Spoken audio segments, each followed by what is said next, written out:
Hello. It's really good to see you today. I want to tell you how I feel like I really embarrassed myself last night, but also I'm looking forward to just spending a little time with you and answering minimalism questions. So the focus is your minimalism questions answered. I asked literally like 2 hours ago on Instagram for questions. If you don't follow me on Instagram, you can, just so you know. I cannot believe how many questions were submitted in such a short amount of time. So I'm going to do my best to, we're going to do like speed round of answering them so I can get through as many as possible. I'll really try not to talk too fast because I know sometimes when I get going, I start talking really fast. So I'll try to keep a nice, comfortable cadence as we go through them. So we're going to answer a bunch of questions. Of course, I do have to tell you that the Take Your House Back course actually it closes today because our next all day declutter is this Saturday, and so that's where we go live from 8 o'clock in the morning to 4 o'clock in the afternoon with guided decluttering. It is such a powerful day. So if you have been thinking about it, this might be your sign that you should jump in today before it's too late because so much. I like to think of it as a time multiplier. Like you could declutter for an hour on your own and get so much done. But if you declutter with us on one of these events, the amount of decluttering that gets done is multiplied. There's something about the energy of everyone there, the guided nature, us just giving you permission, asking the questions, giving you guidelines. That is really powerful. But we'll talk about that more at the end. But I did want to let you know if you were hoping to get in that it does close today. So make sure you do that. Okay. So I'm going to tell you how I embarrassed myself last night and then we'll get into these questions. So last night I got to speak at a homeschool group to homeschooling moms, which was awesome. And I love opportunities to do that. Obviously, I can't be at every homeschool group everywhere. And so I have put like my homeschool talks into a free workshop. If you go to theminimalmom.com and under resources, you'll see the free workshop. So if you have any interest in that, what I usually talk about at homeschool groups, you can go there. And so I have a fairly standard-ish talk about homeschooling. I really like to encourage homeschooling moms that, for all of us moms, there's like this level of inventory that we all have to manage. But then when you homeschool, there's like a whole extra layer of inventory with all the homeschool materials and curriculums. And so I really just like to emphasize like it's all inventory that we have to manage. And, the only way we're going to be able to keep our sanity while homeschooling is to really keep it pared down, right? So you wouldn't be surprised with that. It's like a pretty typical talk, right? So I get there last night and it was a little bit smaller group, which is kind of fun. It always feels a little more personal, But I don't know what it was. I was just standing there before we started and I'm just looking at the women there and the moms there. And I just like felt overcome with this feeling of like, you can't do it all. Like there is no possible way that you can manage all of the stuff in your home, manage homeschooling, manage the kids' emotions. Like I like to joke that, when Tom and I went to like it was like pre-marriage, like it wasn't counseling, it was like mentorship right before we got married, and we met with this retired couple and they were trying to share what they've learned over the years, and I just will never forget Denny was the gentleman, and he was like, marriage is a sanctification process. And I'm like, okay. So I'm like going into marriage, I'm like, I understand, like we are going to sharpen each other and we're going to grate on each other, but it's ultimately for a good cause, right? And I'm like, yeah, it is. But homeschooling is like so much more of a sanctification process because now there's 4 of them or however many you have, right? And I could probably just use parenting as that, right?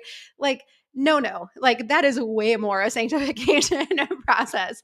Um, and so I was just looking at these women and I just felt so overwhelmed. And so as I was visiting with them, I felt like I was almost like pleading with them, like, no, you don't understand. You have to get all of this stuff out of your house because it is not like, I almost feel like it is not physically possible to preserve your sanity and your self-confidence and be in a cluttered space. And again, I was speaking to homeschool moms, but I think this applies to all of us. And again, whether you have kids in the house or not, because even for those of you who don't have kids in the house anymore, anymore.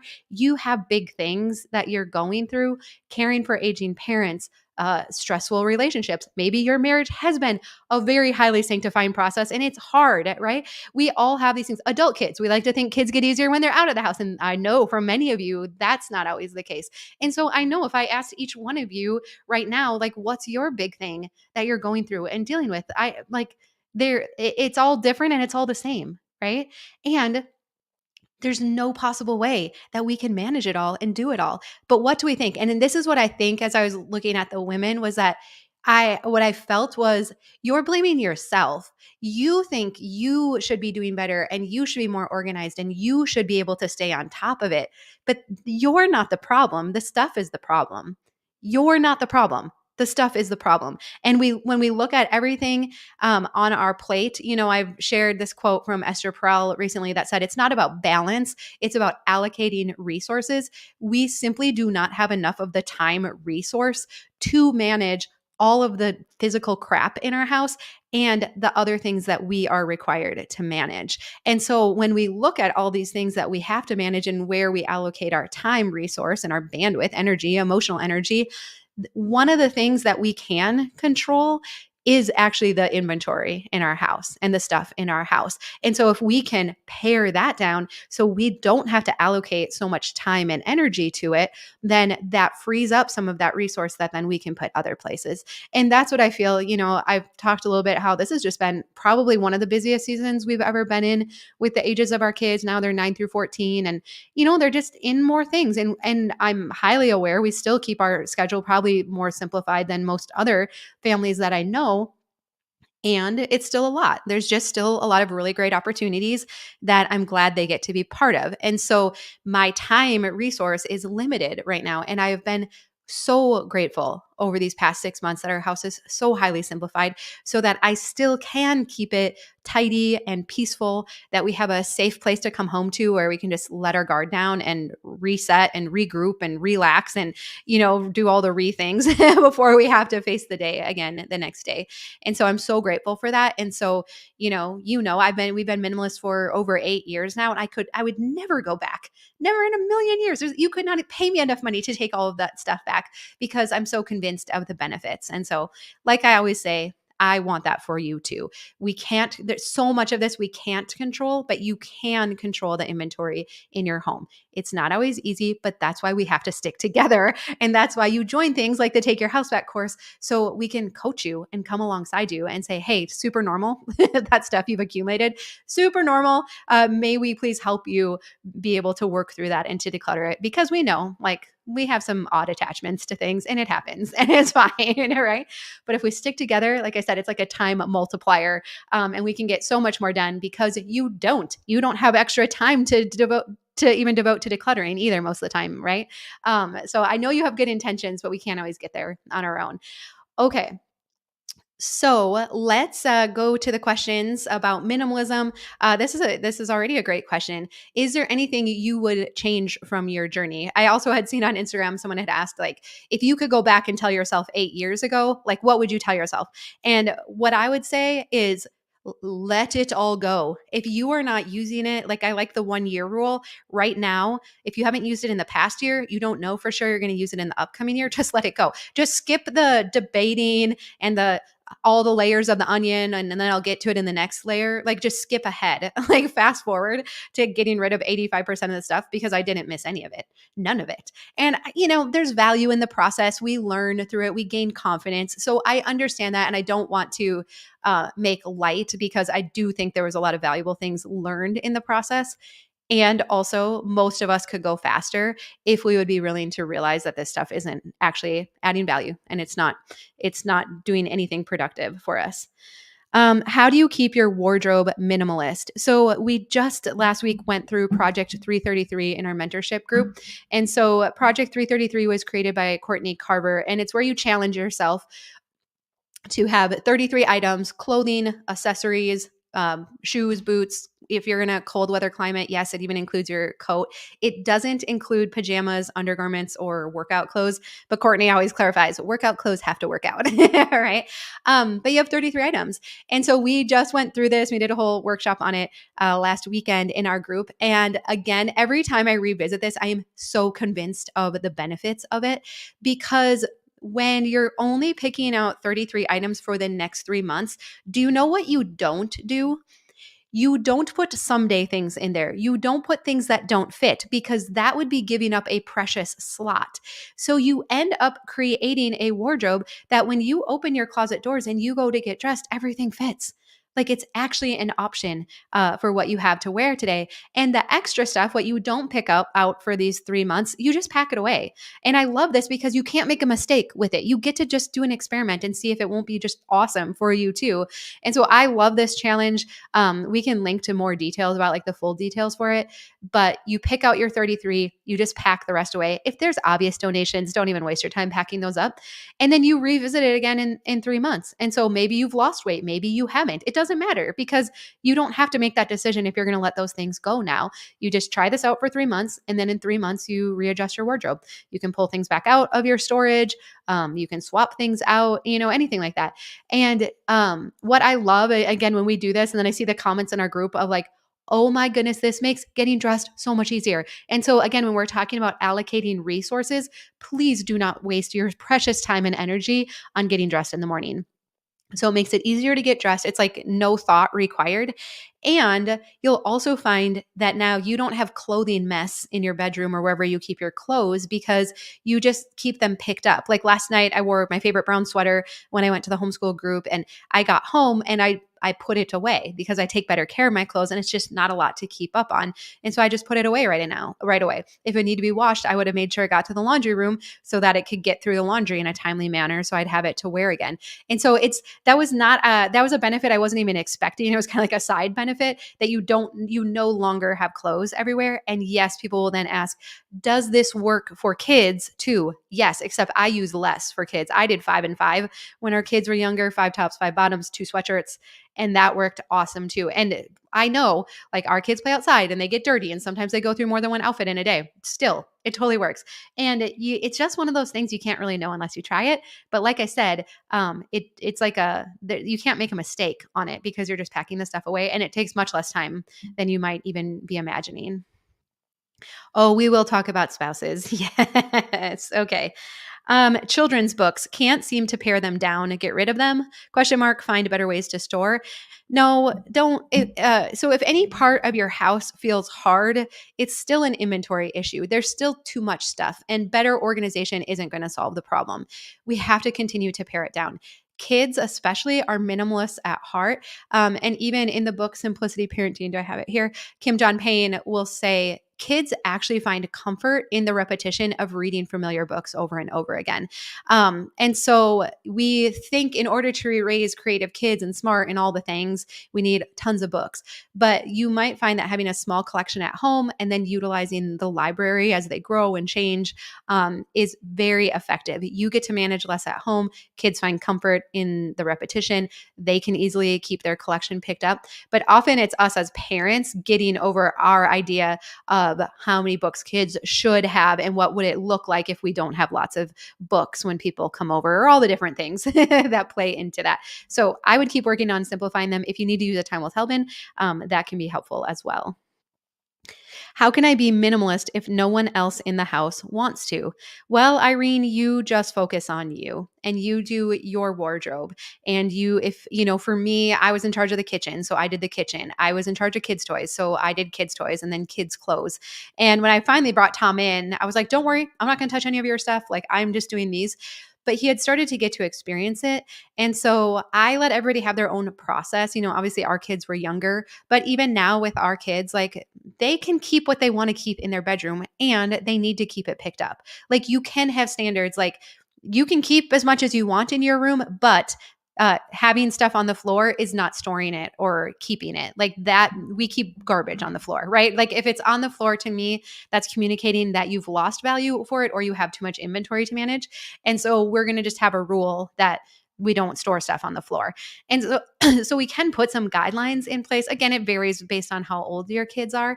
But mostly if you will focus on yourself and demonstrating this, letting people in your house experience it through you, almost every woman that I talk to, it is just a matter of time before your spouse and your kids come around. You might not see it with your kids before they leave the house. Sorry, one sec.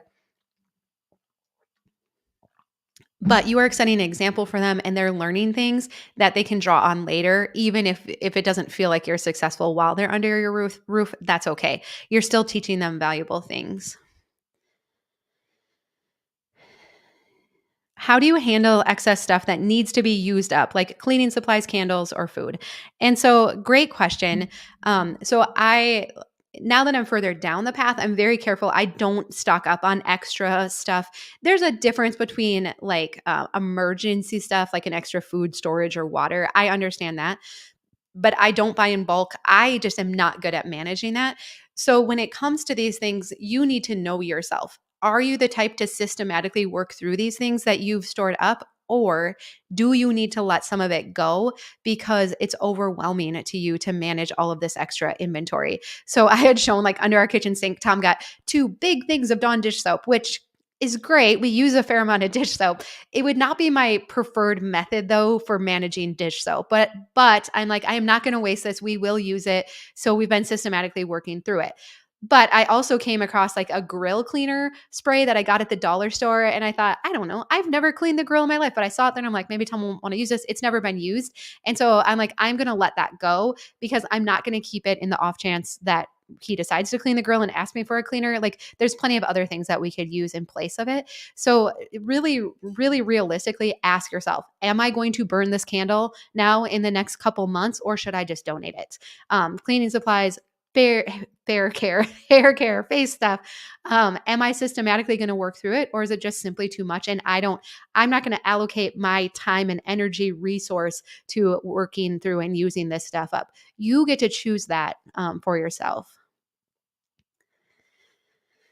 Ah, my biggest struggle is to get rid of baby clothes. So that is fair. And I was even telling the women last night, I'm like, it's really funny because 5 years ago, baby clothes were not a struggle for me. You know, I was just like, here we go, power through. And now I look at some of the stuff and I'm like, oh no, they're never going to be that small again. you know? So 2 things with that.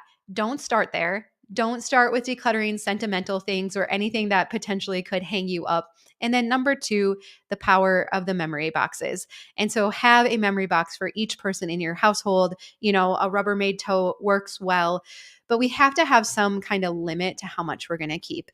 And, if you have multiple bins of baby stuff and other memorabilia, to pare it down to one box where you're still leaving more room for other things to go into as they grow, it can feel kind of like harsh or heartless or my mom said, you don't have a sentimental bone in your body, right? And I'm like, I don't think that's true.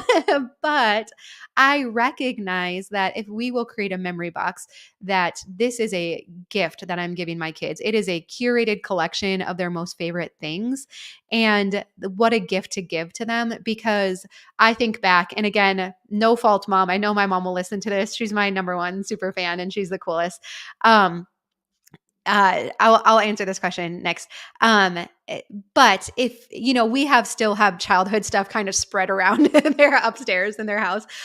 If she would have, when I moved out and got married, said, "Hey, here's a memory box that has just the most special of special things," what a gift! How cool that would have been for me. And I understand why she hasn't, didn't get rid of all my porcelain dolls or 4-H ribbons and stuff. Like I get it, but I would have loved that. And so when we think ahead to our kids moving out and that they're not going to want totes and totes and bins of stuff. They certainly don't want all their old artwork from when they were a kid. But to give them this curated collection is really cool. But again, don't start there. Work through it little bits at a time, picking out your favorites. The Take Your House Back course does close at the end of the day today, if you are watching this on Wednesday, January 10th. So just a little bit longer to get in. Okay. We are working on making a memory box for my mom. What size do you recommend? That's a great question. If it's it really depends the type of stuff you're going to put in.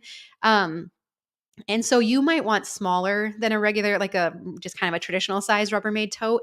And some like having it to be clear so you can kind of see what's in there. And like it wouldn't ever accidentally get like forgotten about or discarded or something. But yeah, you might choose to go a little bit smaller than that so that if they would move to like assisted living or a care facility, that they could still take it with them, I think would be really special. And we can always, I don't always love the idea of like take photos of super special stuff if you don't want to keep the actual item. But I do think there are some instances where that's helpful to have a photo, maybe have a small photo album in there. But I just try to just do that for only the super special things because even photos are inventory that we have to manage and print and figure out a way to archive those too. Oh, this is a good question. How can I help friends, family that I know will benefit from this lifestyle? Difficult to lead by example when we don't live together, spend time in each other's homes frequently. Yeah, I mean, you can send videos, say, hey, I found this minimal mom gal on YouTube. Like, I thought this video was like really good, and just kind of start a conversation that way. But really, it's tough. Like, it's kind of like giving someone diet advice or something, right? Like they have to have expressed some desire in either feeling stressed out by their home or wanting to change some things. Otherwise, I don't love to be too forward with it if they're just not in a place to be able to do something about it. We all know it does take a fair amount of energy, right, to be able to tackle this. Okay. How do I know if I'm in maintenance mode with minimalism or need to peel another onion layer? That's a good question. So again, your house shouldn't feel hard. I just shared a reel on Instagram and Facebook today of me picking up our bathroom in a minute and a half. And it looked messy. Like the counter was covered with stuff. And I felt no stress response. It wasn't like, oh, we have to do this again. It was literally like, oh, just tuck everything away and go on about the day because it's very easy to put things away. So it doesn't mean that our house doesn't sometimes still look a little disheveled, but I don't have that same stress response. I don't feel frustrated by my family members. I feel like we can work together to get it put back together. Every area in our house we can pull back together in 5 minutes or less. And so if there's any areas that still feel hard, maybe an entryway or pantry or your own clothing, then I would try going a little further with that to see if you can't get it to function even better. Do you ever regret throwing something away? I have always had such a hard time tossing things. No. I can think on one hand of things, and I've shared about it a little bit, but it's less than $100 worth of things. So we've been at this lifestyle for over 8 years now. I have decluttered thousands of items, and I can think of five things, right, for under $100. And so I shared that I recorded a video today it's in there, so you might hear it again. But I was like, okay, what if we had like I wish I could offer, maybe I'll start a business with this, like minimalism insurance. So if you could sign up for $100 a year, and if you accidentally declutter something and then you need it, you can turn in a claim and then we'll cover it, right? Because you just like so few things have I ever thought, oh, darn it, I should have kept that or I've had to replace it. It's under $100. I recently shared about Gage's backpack. That was $399. And so if I had to pay $100 every year for the insurance that I wouldn't forget about something or that I wouldn't need something or make a mistake, I would gladly pay that over and over again every year because the benefits are so worthwhile.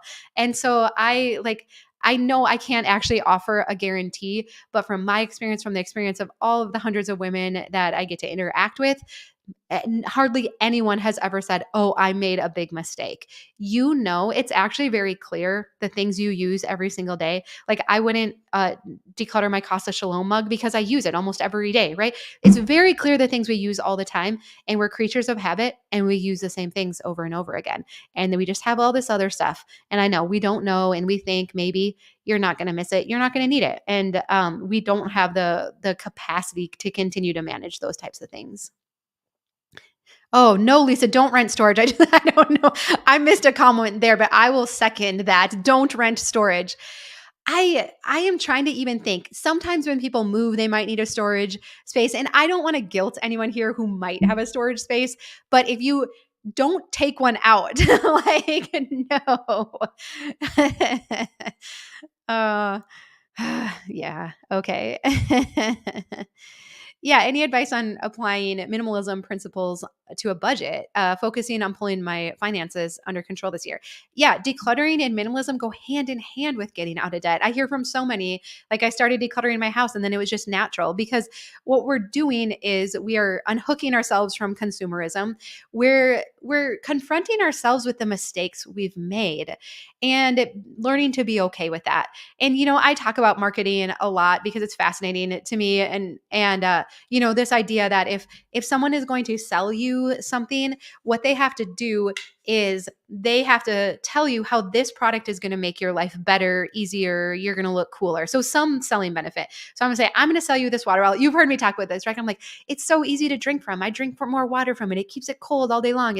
It's spill proof. I can just toss it in my bag or in the car and it never spills, right? And so I'm like, if you get this, you're going to drink so much more water. And then we buy it, right? Because we're like, I need to drink more water. Of course, I'm going to buy the water bottle.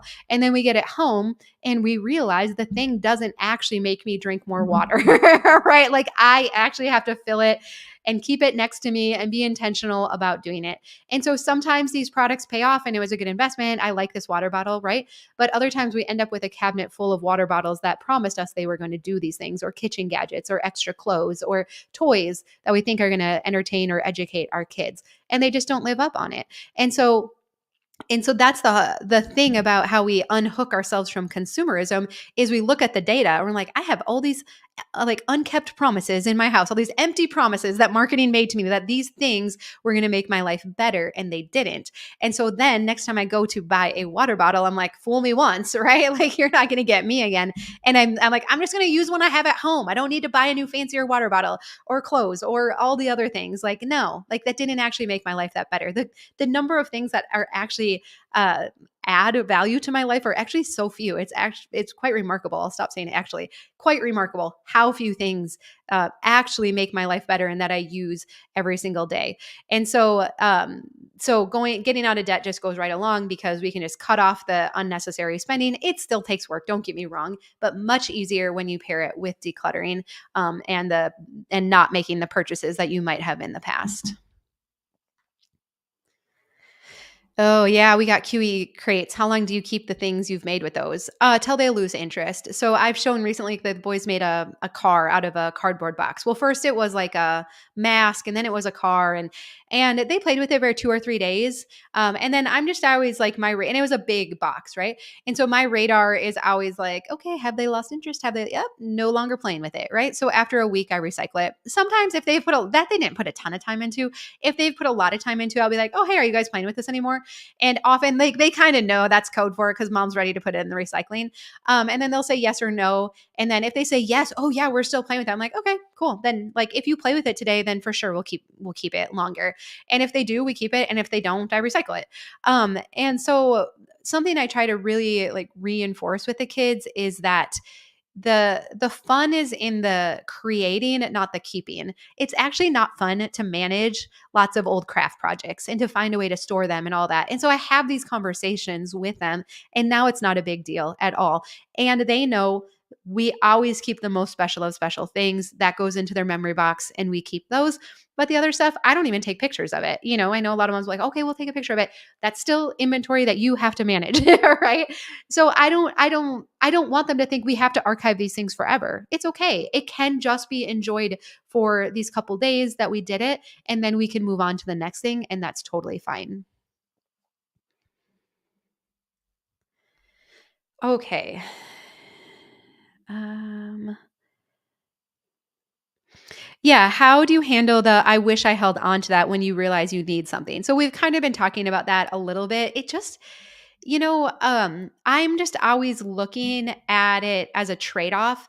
So I'm trading stuff that I could possibly use someday for a peaceful home. And I said this in my video yesterday. It was about like how to not make a mistake when you're decluttering, that if you've made mistakes, well done. Like, well done. I know not everyone has had the same experience of me where I'm like, 5 things, less than $100, whatever, move on. But if you have made a mistake, that means you're actively working on decluttering your house, and you are trying to achieve something in your home that is going to benefit you and your family for years to come. So if you've made a mistake, meh, I'm sorry, but like good job and let's move on. Let's not get hung up there because you've also made a lot of good decisions along the way too. And you've got rid of a lot of things that you didn't actually need. So but it's okay. We continue to keep pushing forward, and I use that data, maybe I say like, okay, well that might inform my decisions when I declutter other things in this category, but otherwise don't let it hang you up on other things. Could we potentially make a mistake? Yes, but it's not worth getting hung up there. How do you have the obscure things needed for little projects do you buy new every time?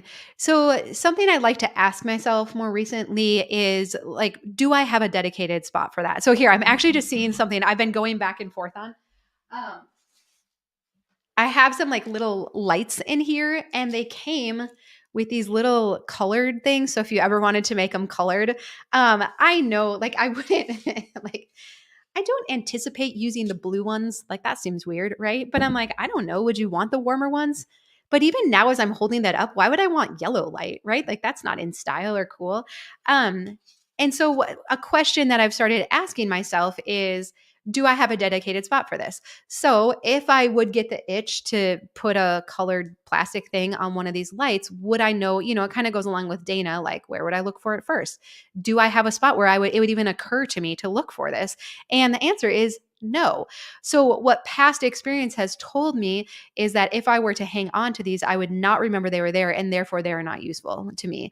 And so I'm going to let these go. Thank you for that, for talking that out with me, because even now it feels ridiculous that I've kept them for as long as I have. And so I'm always asking myself, and I gave the example more recently of like command hooks or Edison bulbs. Like, where would I look for that? I have clear spots in my home where I keep that. And so it's okay to keep some of that stuff if I know where I look for it and that spot doesn't get overrun, like a junk drawer, utility drawer. Yeah. Do we still put random little things in there? If I'm cleaning up and I'm like, I have no idea what this little plastic thing is, I toss it in the junk drawer. If I think it's something of Tom's, I put it on top of the fridge. And then when that space starts to get too full, we go through it and I say, I have no idea. This plastic piece has been in here for a few months, still no idea what it's for. It has to go. Right. And so I don't think we don't have to get rid of everything if we're not using it, but we do have to have a dedicated spot for it and know where we would look for it. I think that's a really good question. Did you make a master list of each area needed decluttered? So I do have the Minimalism by the Numbers printable, and we sell it for $5 because all the proceeds go to Dorothy's house. But it goes to your whole house with inventories, and I have it broken up into like minimalist numbers, like how many forks, towels, that kind of stuff, simple living, and then a little bit more. I forget what we call it. So if you would benefit from having some kind of checklist, some kind of numbers to work off of, you might find that helpful, and I'll make sure we link that here too. Or you can just go to theminimalmom.com and go under resources and you'll see it there. Um, how did you know that you got rid of 50% of your stuff? These are totally made up guesstimations. I don't know. I kind of wish I would have kept track of everything, but I know that's not my personality type, and it probably would have slowed me down. So, they're guesstimations, but I just know like we have so little stuff compared to what we used to. Okay. What are your fave ways to donate, sell, get rid of things that you're purging? I think if you can find a thrift store in your area that helps a good cause or that you have benefited from, or you just really believe that when you bring things there, that they're going to be sold for a reasonable price and women are going to be delighted to go in and find them, that has made a big difference for me. So I've talked about a thrift store that I love that's not too far from us. That's where I got Gage's replacement backpack. Their prices are so reasonable, which I'm so grateful for. And they actually donate to some of the things that our kids are even involved in. So that's really cool. Like I feel like it's helping the community when we go there. I've also just recently, if you're in, the South Metro in Faribault, there is another thrift store down there, and everything they sell, it's more of like a boutique, and everything they sell is helping women in domestic abuse situations. So we're actually going to do like a drive and help them collect high quality donations. So if you can find a place where you feel really good about bringing this stuff there, at least for me, that has made a huge difference. But also know again, when we're allocating resources. So as much as I love taking stuff to that thrift store, they have limited donation hours and they're a little bit pickier about the things, which is fine. It's good that they are. And so sometimes I just have to take stuff to the like chain thrift store that nobody likes anymore. But honestly, I've gotten good things there too. And so I can just drive up. I know their hours. They don't care. I can just drop off. I try to only donate good things, but you know what I mean? They're not going to like look through it or send stuff back home with me. It's just easy. So sometimes I still do that too. So know your capacity. It's helpful. You can, a lot of people, if you live in town, you can list stuff for free on Marketplace, especially big things that you don't want to move or bring to the thrift store. You can schedule pickups through Salvation Army or the VA. So figure out what is the easiest way for you to donate. Only sell stuff. Only sell stuff if you are like, I'm going to take a picture of it today and put it on Marketplace, but have a deadline for it. Have a dollar minimum, like it has to be worth $20 or I don't spend my time on it. We sold very little and we could have used the money. Like, don't get me wrong, but I just knew it was going to slow me down. And I just firmly believe that in the big picture, it was all going to work out. And it has. So I always erred on the side of donating. But if you're diligent about posting stuff and getting it sold, then I do think Marketplace makes it very easy these days to sell stuff too. I don't have a list of recommended books. Jackie and I have been talking about getting that put together for the new year.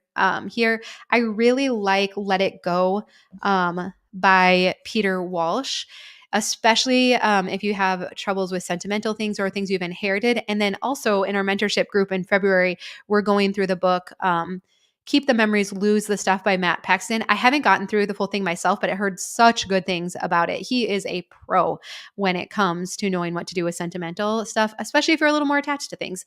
And so I'm looking forward to going through that book with them as well. Oh, Simplicity Parenting is my favorite parenting book around minimalism too.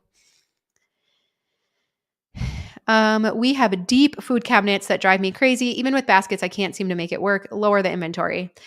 I keep such low food inventory in our kitchen now. I don't buy in bulk. We have emergency food storage separate in the basement. So I'm not trying to tell people like go with no food, but I just know myself. I can't manage a lot of food inventory in the kitchen. And something else unexpected that happened when I really lowered the food inventory, because we have a deep pantry cabinet too. I actually liked cooking more. It was so strange when I could just see like the groceries I'd gotten for the week and the meals we were going to cook. It was just very easy to see the things we had. I guess it was just less overwhelming. I like cooking so much more. So you might need to lower the food inventory a little bit more in those spaces. Yeah. I can't believe I stumbled on a live chat. Well, that's fun. Jan, is this at the same time every week? It's not. If you want to see me live more, join the Take Your House Back course, because we go live in there all the time, or my mentorship group too, which we can put a link to all the time live in there. So I love those groups because it's more of this and your unique situations and us working together to solve them. So there's my plug again for the Take Your House Back course, just $94. You can even break it down to 3 easy payments of 30 something. I don't remember exactly what it is, but we do have a payment plan available too. So if that's easier for your budget, you can break it up.